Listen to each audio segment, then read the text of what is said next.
The beginning. The Nazi fungal infestation testing started before the war began. It was unique compared to other Nazi experiments. This could probably be one of their most sick and twisted experiments. The story you are about to hear is 100% real. Experimentation. It all started with strange behaviors with ants. Yes, ants. Nazi scientists found strange behaviors with ants after they came into close contact with a certain fungi. This behavior inspired some of them to research this further. Most of their research was based on the different species of zombie fungi. They tested each and every zombie fungi they knew of on ants to see which would be most powerful. Next, they tested chemicals to see if they could make it even more powerful, and to find antidotes. No antidotes were found, but a certain chemical, not known because there was a red smudge in the area of the chemical name, made the fungi even stronger. First test subject. They finally perfected the chemical and fungal mixture on ants. They called it Zombex. They wanted to try it on dogs. The outcomes were gruesome. The dog's eyes would dilate, it would foam at the mouth, and have extreme muscle spasms. The dog would soon begin to get weaker and weaker before passing out for a day. While it slept, hair on the top of the head would fall off and skin would peel from the top. A white pus-like substance would softly seep out of where the skin used to be. Oddly enough, that was where the injection point was. Small little fungi would start to grow on that area.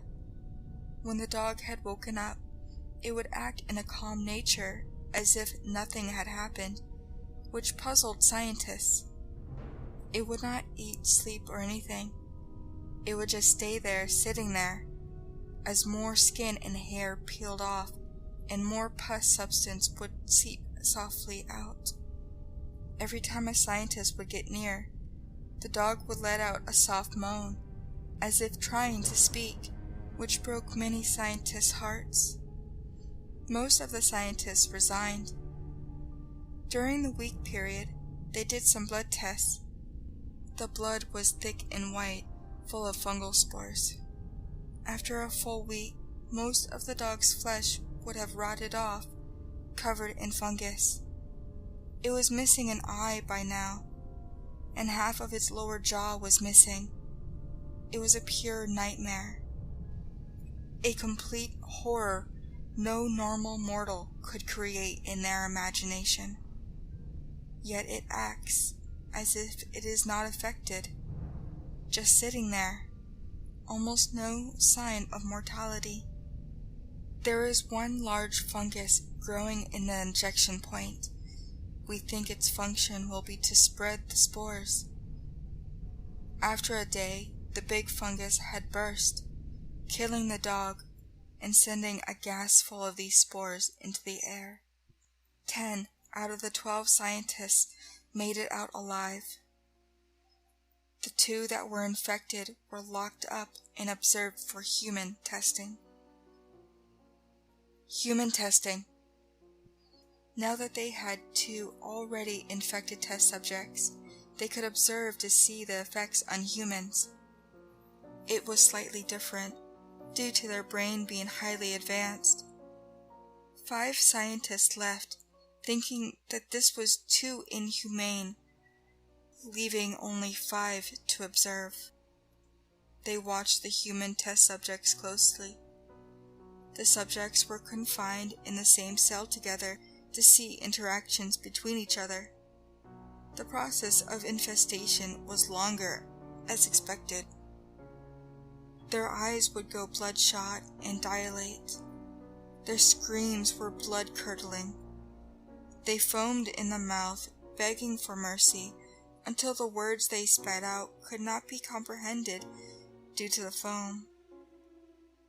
Blood trickled out of their eyes. Their facial expressions could not be forgotten. It was horror that no human should ever go through. They would twitch. Their muffled screams became moans. Moans became silence as they passed out. After 5 days they woke up. They sat up, expressionless. One of them gouged out their own eyes.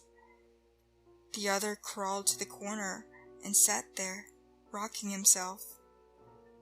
Soft moans came from his mouth. A day after, a small fungus grew out of the eye sockets of the one who gouged their eyes out. The other one was still rocking in the corner, chewing his thumb. His thumb was all chewed up, and one exposed part of the bone could be seen.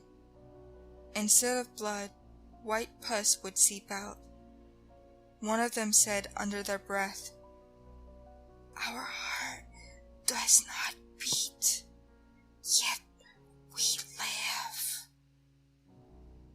Skin would be falling off their body, just like what happened to the dog. The white pus, the fungi, all of this, and they seemed like they were not affected. They didn't even breathe anymore, and yet they made simple movements of life here and there. After 2 weeks, they had no more skin, and a lot of their muscle was rotted away. They looked like fungal zombies, covered in their white blood. Just like the dog, a big pulsating fungus grew out from their heads. A few days later, it would blow up, releasing pores. The scientists made more Zombex and stored it in a safe. The end of Zombex. One of the scientists that resigned came back to the facility. He went mentally mad and wanted to stop this once and for all. Not even the biggest enemies deserved a death like this.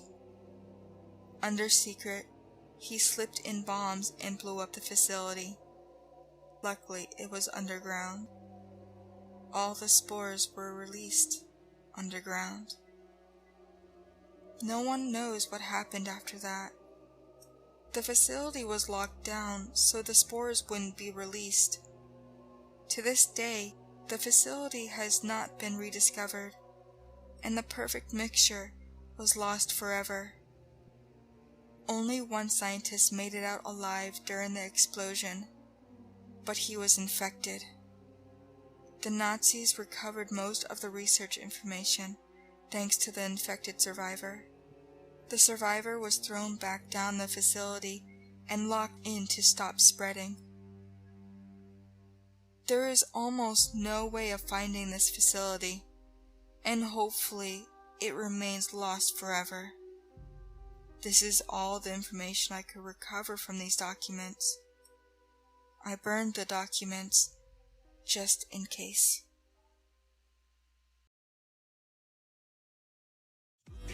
Skeletons speak with such a screech. You'll shake and shudder in surprise when you hear these zombies shriek. We're so sorry, skeletons, you're so misunderstood. You only want to socialize.